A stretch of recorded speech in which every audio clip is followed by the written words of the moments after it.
नमस्कार दोस्तों, आपका स्वागत है हमारे चैनल वॉइस विद कुशवाहा पर। और आज की कहानी है निडर। यह कहानी बहुत ही इंटरेस्टिंग होने वाली है, तो हमारे साथ अंत तक जरूर बने रहें। सिटीजन सोसाइटी के फ्लैट को देखकर अनामिका ने वहां शिफ्ट करने के लिए तुरंत हामी भर दी। विमल को भी वह मकान पसंद आ गया था। पटना आने के बाद कई दिनों से वे मकान के लिए इधर उधर भटक रहे थे। कब तक होटल के कमरे में कैद होकर रहते। हैदराबाद में ऑफिस के पास ही अच्छा सा फर्निश्ड मकान किराए पर ले रखा था उन्होंने। पटना में भी ऐसे ही मकान की तलाश में थे वे दोनों। विमल को यहाँ एक कंपनी में अच्छा पैकेज मिल गया था। अनामिका ने उसके साथ आने के लिए अपनी नौकरी छोड़ दी थी। उसका विचार पटना आकर अपने लिए भी एक नई नौकरी की तलाश करना था। होटल में 20 दिन से ज्यादा हो गए थे। घर किराए पर लेकर अब वे होटल से बाहर आने को बेचैन थे। कई जगह मकान देखकर निराश होने के बाद इस फ्लैट को देखकर उन्हें तसल्ली हो गई। विमल को 2 बेडरूम के इस मकान का सलीके से लगा फर्नीचर और कमरों तथा बाथरूम की साज सज्जा आकर्षित कर रही थी, तो अनामिका को किचन। पर इन सबसे बढ़कर जल्द ही नई नौकरी ढूंढकर ज्वाइन करने की इच्छुक अनामिका को घर के साथ एक सर्वेंट क्वार्टर भी होना बेहद सुखद लग रहा था। यहाँ की सोसाइटी के सभी फ्लैट्स में यह व्यवस्था थी। फ्लैट से सटा एक कमरे का छोटा सा क्वार्टर, जिसमें बाथरूम और रसोई भी। प्रवेश द्वार भी पूरी तरह अलग था सर्वेंट क्वार्टर का। उन क्वार्टर्स में काम वालियां अपने परिवार सहित रही थी। क्वार्टर के बदले में उन्हें उसी घर का काम कम पैसों में करना होता था। अनामिका यह सोचकर बेहद खुश हुई थी कि वह भी अपने फ्लैट के सर्वेंट क्वार्टर में मेड को रख लेगी। फिर जॉब लगने पर ऑफिस में निश्चिंत होकर काम करने के लिए साथ साथ ऑफिस से आते ही किचन में जुट जाने के झंझट से मुक्त हो जाएगी। जल्द ही वे उस फ्लैट में शिफ्ट हो गए। आस पड़ोस के लोग अच्छे थे। उनसे पता लगा कि मेड रखने के लिए वहां के सिक्योरिटी गार्ड से संपर्क करना अच्छा होगा, क्योंकि उसके पास वे लोग अपना मोबाइल नंबर दे जाते हैं जो सर्वेंट क्वार्टर में रहकर घर के काम करने के इच्छुक होते हैं। सिक्योरिटी गार्ड को मेड के लिए सूचित करते ही उनके यहाँ क्वार्टर लेने वालों का तांता लग गया। बाहर बस्ती में छोटे से कमरे के लिए भी इन लोगों को 5-6 हजार तक किराया देना पड़ता था, और वह भी सुविधा रहित मकान का। अतः साफ सुथरी सोसाइटी में क्वार्टर और बदले में केवल एक ही घर का काम, इसलिए बहुत सी काम वाली तैयार थी आने को। अनामिका की कई लोगों से बात हुई, पर उसे संतुष्टि नहीं हो पा रही थी। एक महिला उसे जची भी, पर उसका अपना बच्चा ही 2 महीने का था। अतः अनामिका को लग रहा था कि न जाने वह काम में पूरा ध्यान लगा पाएगी या नहीं। इतने लोग आ चुके हैं अब तक, पर कोई भी ढंग का नहीं। पता नहीं पटना में उसे मनपसंद बाई मिल पाएगी या नहीं। यह सोचकर निराश हुई अनामिका रसोई में घुसी ही थी कि एक बार फिर डोरबेल बज उठी। खुद उत्सुक कुछ परेशान सी अनामिका ने दरवाजा खोला। सामने एक अधेड़ उम्र की स्त्री लंबी सी चोटी आगे किए, साफ सुथरी सूती साड़ी पहने खड़ी हुई दिखाई दी। अनामिका की ओर देखकर उसने मुस्कुराते हुए नमस्ते की। अनामिका उस स्त्री से कुछ पूछती, उससे पहले ही वह बोल उठी, मैडम हम लक्ष्मी हैं, हमें बहुत जरूरत है कमरे की। हमारा आदमी तो इस दुनिया में नहीं, बस 2 लड़कियां हैं, दोनों की शादी हो चुकी है। हम पास ही किराए के कमरे में रहते हैं। अभी तक हम कई घरों का काम करते आए हैं, पर अब घूम घूम कर काम नहीं होता हमसे। एक घर में रहेंगे और वहीं का काम करेंगे। काम को लेकर कोई शिकायत नहीं होगी हमसे, हम खूब काम करते हैं। अनामिका को वह तौर तरीके से सरल स्वभाव की लगी। पूरी तरह आश्वस्त होने से पहले उसने अपने मन में उठ रही शंका को शांत करने के उद्देश्य से पूछ लिया, एक बात बताओ, तुम तो जानती हो न कि सर्वेंट क्वार्टर तुम्हें मिलेगा तो उसके बदले काम के पैसे कम मिलेंगे। फिर रोज का अपना खर्चा कैसे चलाओगे तुम? आप उसकी चिंता न करो मैडम, हमें तो एक भी पैसा नहीं चाहिए, आप कमरा दे दो बस। हमारे गांव से हर 6 महीने बाद अनाज आता है। फिर हमारे दोनों दामाद भी बहुत अच्छे हैं, रुपयों पैसों से वे भी मदद करते रहते हैं हमारी। अनामिका को लक्ष्मी काम पर रखने के लिए अनुकूल लगी। सारा दिन अकेले ही होगी लक्ष्मी, अपने घर का ज्यादा काम तो होगा नहीं उसे, इसलिए मेरा घर ठीक से देख लेगी। सोचकर प्रसन्न हुई अनामिका ने क्वार्टर की चाबी लक्ष्मी को थमा दी। 3 दिन बाद लक्ष्मी अपना सामान लेकर आ गई और अनामिका से काम समझकर सब काम ठीक से करने लगी। अनामिका के 15 दिन बहुत चैन से बीते। इसी बीच वह 2-3 कंपनियों में इंटरव्यू भी दे आई थी, पर कुछ दिनों के बाद ही लक्ष्मी की कुछ बातें उसे खटकने लगी। गांव से अनाज आने की बात कहने वाली लक्ष्मी ने लगभग रोज अनामिका से कुछ न कुछ मांगना शुरू कर दिया। धीरे धीरे उसकी हिम्मत बढ़ने लगी और वह अपने आप ही डब्बे में से आटा, चावल, दाल और फ्रिज में से दूध और सब्जियां निकाल लेती। एक दिन अनामिका से रहा नहीं गया, उसने विरोध किया तो लक्ष्मी तपाक से बोली, हम कोई चोरी थोड़ी ही कर रहे हैं, आपके सामने ही तो निकाला है। अब यहाँ काम कर रहे हैं और गांव से कोई सामान देने नहीं आया तो यहीं से लेंगे और कहाँ जाएंगे। अनामिका को गुस्सा तो बहुत आया, पर वह चुप हो गई। कुछ दिन और बीते, फिर लक्ष्मी की मांगे बढ़ने लगी। कभी उसे आने वाले मेहमानों के सामने बिछाने के लिए नई चादर चाहिए होती तो कभी शादी में जाने के लिए साड़ी। इतना ही नहीं, अनामिका पर वह रोब भी गांठने लगी। दिन प्रतिदिन किसी न किसी बात पर वह अनामिका को पुराने रीति रिवाजों का महत्व समझाने लगती। कभी वह उसे मांग में सिंदूर न भरने के लिए टोकती तो कभी किसी त्योहार पर पूजा पाठ न करने पर। अनामिका काम के विषय में कुछ कहती तो वह अनसुना कर देती। धीरे धीरे किसी न किसी बहाने से वह पैसे भी मांगने लगी। मना करने पर उसकी नाक चढ़ जाती। अनामिका समझ नहीं पा रही थी कि क्या किया जाए। उस दिन अनामिका ने फेस पैक लगाया हुआ था और नहाने के लिए बाथरूम में घुसी ही रही थी कि डोरबेल बज उठी। लक्ष्मी के पास रसोई में जाकर अनामिका ने उसे दरवाजा खोलकर देखने को कहा। लक्ष्मी ने तुरंत हाथ में ली हुई कटोरी जोर से सिंक में फेंकी और हाथ धोकर भुनभुनाती हुई दरवाजा खोलने चल दी। अनामिका को उसका व्यवहार बहुत खटक रहा था।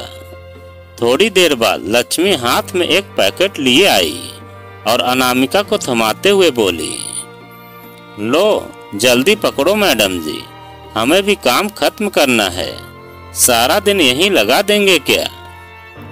अनामिका को बुरा तो बहुत लगा, पर गुस्से को पीते हुए उसने पैकेट खोलकर अपनी नई चप्पलें निकाली जो ऑनलाइन मंगवाई थी। चप्पलें देखते ही लक्ष्मी बोली, लो शू रैक तो पहले ही भरा पड़ा है, एक और भी मंगवा लिया आपने, फालतू खर्च। पैसा तो आप लोगों के पास बहुत है, पर गरीब जरा सा कुछ ले लें तो जान निकल जाती है। अनामिका को गुस्सा अब 7वें आसमान पर था। लक्ष्मी के बदलते व्यवहार से पहले ही परेशान अनामिका ने उसे तुरंत काम छोड़ने और क्वार्टर खाली करने का आदेश सुना दिया। लक्ष्मी गुस्सा दिखाते हुए बोली, आज ही कमरा खाली कर हम अपनी लड़की के पास चले जाएंगे, रखना किसी और को, पता लग जाएगा आपको। और फिर दंदनाती हुई घर से निकलकर सर्वेंट क्वार्टर में घुस गई। कुछ देर बाद ही उसने अपनी बेटी और दामाद को बुलाकर सामान समेटा और 2 घंटे के भीतर कमरा खाली कर दिया। अनामिका का गुस्से और परेशानी से बुरा हाल था। किसी तरह उसने अधूरा काम निपटाया और आराम करने लेट गई। थकान के कारण जल्द ही उसकी आंख लग गई। शाम को डोरबेल की आवाज से ही नींद टूटी। दरवाजा खोला तो बाहर एक लजाती हुई 24-25 वर्षीय युवती खड़ी थी। देखने से वह नवविवाहिता लग रही थी। उसकी मुस्कुराहट देखकर अनामिका अपनी सारी परेशानी भूल गई। उसके पास ही युवक भी खड़ा था जो उसका पति लग रहा था। मेम साहब, मेरा नाम रेखा है, ये आदित्य, मेरे हम कमरे के लिए आए हैं। रेखा का वाक्य पूरा होते ही आदित्य ने नमस्कार की मुद्रा में हाथ जोड़ दिए। ओके, पर तुम्हें कैसे पता लगा कि मुझे काम पर रखना किसी को? आज ही तो गई है मेरी मेड। अभी तो कमरे को लेकर मैंने किसी से कुछ कहा ही नहीं। अनामिका ने दोनों को अंदर बुलाते हुए कहा। दोनों अंदर आकर दीवार से सटकर खड़े हो गए। मेम साहब, मेरी बुआ जी हैं जो आपके यहाँ काम करती थी। आज वे गुस्से में कुछ ज्यादा बोल गई थी, अब पछता रही हैं। आप तो दोबारा उन्हें रखेंगी नहीं, इसलिए मुझे भेजा है उन्होंने। बिना किसी लाग लपेट के रेखा ने सब सच बोल दिया। अच्छा, लक्ष्मी ने भेजा है तुम्हें? चलो ठीक है, काम कर तो पाओगे न सब। अनामिका उसकी साफ गोई से खुश होकर उसे सर्वेंट क्वार्टर में रखने का निर्णय कर चुकी थी। मेम साहब, अपनी जेठानी के पास रह रही हूँ आजकल। वे भी इसी कॉलोनी के एक सर्वेंट क्वार्टर में रहती हैं। आपको सच्ची बताऊं तो काम तो सारा वहाँ मैं भी कर ही रही हूँ। काम की परेशानी नहीं है मुझे, बस सोने में बहुत दिक्कत हो रही है वहाँ हमें। कमरा एक है और जेठ जेठानी, उनके 2 बच्चे और ऊपर से 2 लोग हम। 1 महीना बीत गया वहीं सबके साथ सोते सोते। दोनों को प्यार के कुछ पल साथ साथ बिताने को तरसते देखकर अनामिका को उन पर ही प्यार आ गया। दोनों की ओर देखकर मुस्कुराते हुए अनामिका ने क्वार्टर की चाबी रेखा को थमा दी। वे दोनों एक फोल्डिंग पलंग और कुछ कपड़ों के साथ रात को क्वार्टर में आ गए। अगले दिन आदित्य सुबह सुबह अपने काम पर चला गया और रेखा अनामिका के पास आ गई। आते ही गुनगुनाते हुए उसने काम करना शुरू कर दिया। बीच बीच में वह अनामिका से बातें भी करने लगती थी। रेखा के व्यवहार और काम से आश्वस्त अनामिका लैपटॉप लेकर नौकरी की नई संभावनाओं की खोज में लगी रहती। रेखा और अनामिका को एक दूसरे का साथ बहुत अच्छा लग रहा था। रविवार को रेखा अक्सर आधे दिन की छुट्टी लेकर आदित्य के साथ घूमने, फिल्म देखने या किसी रिश्तेदार से मिलने चली जाती थी। उस दिन वह खूब मेकअप करती।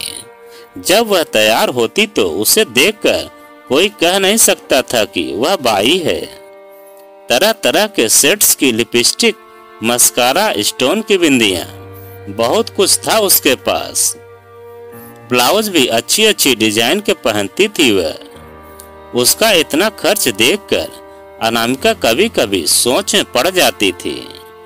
रेखा इस विषय में कभी बात करती तो वह कहती, अभी नई नई शादी हुई है, खर्चा है ही क्या हमारा, थोड़ा समझ सवर लेते हैं तो हमारे इनको भी अच्छा लगता है। यही सारा सामान खरीदने की जिद करते हैं। रेखा को घर का सारा काम सौंपकर अनामिका पूरी तरह निश्चिंत थी। अब जल्द ही वह नई जॉब पा लेना चाहती थी। उस दिन नौकरी की साइट्स देखते देखते वह बोर हो गई तो ऑनलाइन शॉपिंग की साइट पर चली गई। कोई चीज पसंद आए इससे पहले ही क्रेडिट कार्ड ले आती हूँ, सोचती हुई अनामिका ड्राइंग रूम की ओर चल दी, जहाँ टेबल पर कल से उसका पर्स रखा था। ड्राइंग रूम में पहुँचते ही वह सन्न रह गई। सोफे पर बैठी रेखा उसके पर्स की छानबीन में लगी थी। उसकी पीठ अनामिका की ओर थी, इसलिए वह अनामिका को देख नहीं पाई। जब तक अनामिका वहां पहुंचती, रेखा ने कुछ निकालकर अपने ब्लाउज में रख लिया। अनामिका दबे पांव वहां पहुंची और रेखा को पीछे से पकड़ लिया। इस प्रकार रंगे हाथों पकड़े जाने से रेखा हड़बड़ा गई। मेम साहब, मुझे माफ कर दो, मैं कभी चोरी नहीं करती। आज तबीयत ठीक नहीं थी, डॉक्टर को दिखाना था, इसलिए ये पैसे। अब कभी ऐसा नहीं करूंगी। रेखा एक 500 का नोट अपने ब्लाउज से निकालकर अनामिका को देती हुई बोली, बीमार हो तुम? फिर बताया क्यों नहीं मुझे? सुबह से तो खूब खुश लग रही थी। उफ, अब मेरी समझ में आ रहा है कि मेरे शैम्पू और कंडीशनर इतना जल्दी क्यों खत्म होने लगे थे। मेरी कुछ लिपस्टिक कुछ दिनों से क्यों नहीं मिल रही, और काम के बीच में बहाने बनाकर कुछ देर के लिए तुम क्वार्टर में क्यों जाती थी। मैं अब कुछ नहीं सुनूंगी, तुम बस अभी मेरे घर से चली जाओ। अनामिका गुस्से से आग बबूला हो रही थी। वह सोच नहीं पा रही थी कि इस गुनाह के लिए रेखा की शिकायत पुलिस में करनी चाहिए या नहीं। शाम को विमल के आने पर अनामिका ने देखा कि सर्वेंट क्वार्टर का दरवाजा खुला है। रेखा और आदित्य वहां से चुपचाप अपना सामान लेकर गायब हो चुके थे। रेखा की कलाई खुल जाने से अनामिका खुश तो थी, पर फिर वही मेड की समस्या मुंह बाए खड़ी थी। इस बार जल्दबाजी नहीं करूंगी, सोच समझकर फैसला लूंगी। सोचते हुए उसने सिक्योरिटी गार्ड को फोन कर क्वार्टर के लिए इच्छुक लोगों को भेजते रहने को कहा। रविवार के दिन अनामिका को न विमल के ऑफिस जाने की चिंता होती और न खुद के कहीं इंटरव्यू के लिए जाने की। उस दिन भी रविवार था। सुबह की चाय पीते हुए वह विमल से गप्पे मार रही थी। तभी दरवाजे की घंटी बजी। अरे, सुबह के 9 बजे कौन आ गया? नाक चढ़ाकर अनामिका विमल को देखते हुए बोली। देखता हूँ मैं, कहकर विमल दरवाजा खोलने चल दिया। शायद कोई सर्वेंट क्वार्टर की बात करने आया होगा, सोचकर अनामिका भी विमल के पीछे पीछे चल दी। विमल ने दरवाजा खोला। सामने 60-70 वर्षीय वृद्ध दंपति खड़े थे। साथ ही छोटे से कद की 20-22 वर्षीय युवती भी थी। विमल को देखते ही वृद्ध ने हाथ जोड़कर करुण स्वर में कहा, साहब, मैं रिटायर्ड सरकारी चपरासी हूँ। हम लोग बहुत सालों से पटना रोड पर एक परिवार के साथ उनके सर्वेंट क्वार्टर में रहे हैं। निर्मला उनके घर का सारा काम करती है। इसी महीने उन साहब का यहाँ से ट्रांसफर हो गया, इसलिए घर खाली करना है। मेरी पेंशन से खाना पीना तो हो जाता है, पर हम किराए पर कमरा नहीं ले सकते। मकान का किराया बहुत ज्यादा है आजकल, और फिर जवान लड़की का साथ। आप तो सब समझते ही होंगे। बहुत जरूरत है हमें सर्वेंट क्वार्टर की। निर्मला बेटी है तुम्हारी। लड़की और दंपति के बीच उम्र के अंतराल को देखकर अनामिका संदेह में थी। मैडम, न पूछो, यह निर्मला पोती है हमारी। इसके पैदा होते ही इसकी माँ चल बसी थी। फिर कुछ साल बाद हमारा बेटा भी बीमार होकर। वृद्ध का गला रुंध गया। अरे, आप दोनों ने अपना नाम तो बताया ही नहीं। बात बदलने के इरादे से अनामिका बोली, जी मैं हजारी, और यह कमला। अपनी पत्नी की ओर इशारा करते हुए वह बोला। उनके विषय में थोड़ा बहुत और जानकर अनामिका भीतर चली गई। विमल भी उसके पीछे पीछे अंदर आ गया। दोनों को ही हजारी परिवार को कमरा देना कुछ गलत नहीं लगा। विमल हजारी को चाबी देते हुए जल्दी आने को कहा। रात को ही वे सामान के साथ कमरे में आ गए। कई दिन काम का बोझ उठाते उठाते अनामिका भी थक गई थी, इसलिए हजारी परिवार के आते ही उसने भी चैन की सांस ली। निर्मला के रूप में उसे एक अच्छी मेड मिलने की पूरी आशा थी। अगले दिन सुबह हजारी और कमला उनके घर आ गए और काम करना शुरू कर दिया। निर्मला के न जाने के कारण पूछने पर हजारी ने कहा कि उसे बुखार आ रहा है। काम निपटने पे दोपहर हो गई। हजारी दंपति थक कर चूर दिख रहे थे। अगले दिन भी वे दोनों ही काम करने आए। इसी तरह 20 दिन बीत गए। अनामिका को इतने वृद्ध लोगों से काम करवा कर ग्लानि हो रही थी। इसके अतिरिक्त काम सफाई से भी नहीं हो पा रहा था।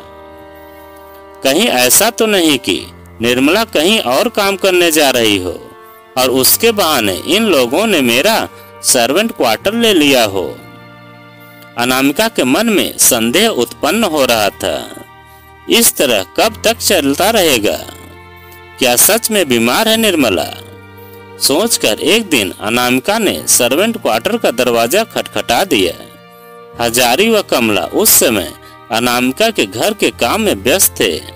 दस्तक होते ही निर्मला दरवाजा आधा खोलकर प्रश्न भरी निगाहों से अनामिका की ओर देखने लगी। तुम तो भली चंगी हो, काम पर क्यों नहीं आती? अनामिका ने जानना चाहा। वह ऐसा है मुझे निर्मला की जबान लड़खड़ा गई। अनामिका और कुछ बोले बिना वापस चल दी। वह अभी मुड़ी ही थी कि एक 30-35 वर्षीय व्यक्ति क्वार्टर से निकलकर लिफ्ट की ओर भागा। यह दृश्य देखकर अनामिका आश्चर्यचकित रह गई। निर्मला की पहेली सुलझने के स्थान पर और उलझ रही थी। परेशान सी अनामिका ने इस पहेली को सुलझाने का फैसला कर लिया। अब प्रतिदिन हजारी और कमला के काम पर आते ही वह घर के बाहर जाकर सर्वेंट क्वार्टर के आसपास मंडराती रहती। उसने पाया कि लगभग प्रत्येक दिन ही उस कमरे में कोई पुरुष आता है। आश्चर्य की बात यह थी कि वह कोई एक पुरुष नहीं था। अलग अलग आयु के पुरुषों को उसने वहां आते जाते देखा। अनामिका के दिल बैठा जा रहा था।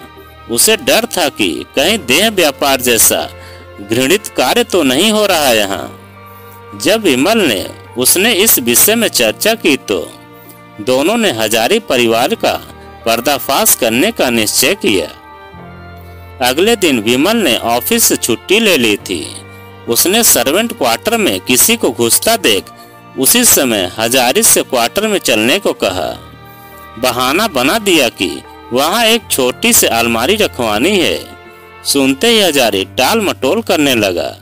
यह देख विमल ने हजारी को डांटना शुरू कर दिया। अनामिका ने कमला से निर्मला के अब तक काम पर न आने की असली वजह जाननी चाहिए। विमल के गुस्से भरे चेहरे को देखकर हजारी फूट फूट कर रोने लगा। कमला हाथ जोड़ते हुए हजारी से बोली, इन दोनों को सच बता दो, हमसे अब सहा नहीं जाता। हजारी ने अपने आप को संभालते हुए बोलना शुरू किया। साहब, निर्मला की शादी हो चुकी है। हमारा दामाद बहुत बुरा आदमी है। खूब शराब पीने की आदत है उसे। जब शादी की थी तब चाय की दुकान थी उसकी छोटी सी। शादी के बाद उसने हमारी लड़की की सोने की अंगूठी, चेन, झुमके सब कुछ बेच दिया। फिर जब दुकान भी बिक गई तो निर्मला से गलत काम करवाने लगा। हम अपनी लड़की को वापस घर ले आए, फिर भी उसने हमारा पीछा नहीं छोड़ा। वहां भी लोगों को भेजता रहा। आपने जब कमरा देने को हाँ कह दी तो हम तुरंत वहां से भाग निकले, पर उसने पता लगा लिया कि और यहाँ भी हम। हजारी फिर रोने लगा। तुमने पुलिस में शिकायत क्यों नहीं की? विमल ने परेशान होकर पूछा। हमने उसने धमकी दी थी कि पुलिस के पास जाएंगे तो वह हमारी लड़की को मरवा देगा। कमला ने भयभीत होते हुए बताया। अरे वह अकेला इन सब को डराता रहा और ये उसकी हर बात मानते रहे। विमल अनामिका की ओर देखते हुए बोला। साहब हमारा निर्मला के अलावा कोई नहीं है, बहुत प्यार करते हैं हम दोनों इससे। उस पापी आदमी ने हमारा जीवन नर्क बना दिया है। हजारी ने करुण स्वर में कहा। हम अभी पुलिस में शिकायत करने चलेंगे। हजारी को आश्वस्त कर विमल पुलिस स्टेशन जाने की तैयारी करने लगा। विमल हजारी परिवार को साथ लेकर थाने पहुंच गया। अगले ही दिन सूचना मिली कि निर्मला के पति को गिरफ्तार कर लिया गया है। हजारी परिवार ने यह समाचार सुनकर चैन की सांस ली। उनको मानो नया जीवन मिल गया हो। निर्मला तो पिंजरे से आजाद हुई चिड़िया की तरह चहकने लगी थी। वह समझ गई थी कि थोड़ी सी हिम्मत जुटाने से ही उसके जीवन में बहार आई है। अनामिका से उसने वादा किया कि अब कभी भी वह भाग्य के भरोसे रहकर डर के साए में नहीं जिएगी। विमल और अनामिका ने उसका निडर रोशनी की जगमग से परिचय जो करवा दिया था। तो दोस्तों, यह कहानी आपको कैसी लगी कमेंट में लिखकर हमें जरूर बताएं। और आप अगर हमारे चैनल पर नए हैं तो प्लीज चैनल को सब्सक्राइब करें और वीडियो को एक लाइक जरूर करें और एक प्यारा सा कमेंट हमें जरूर करें।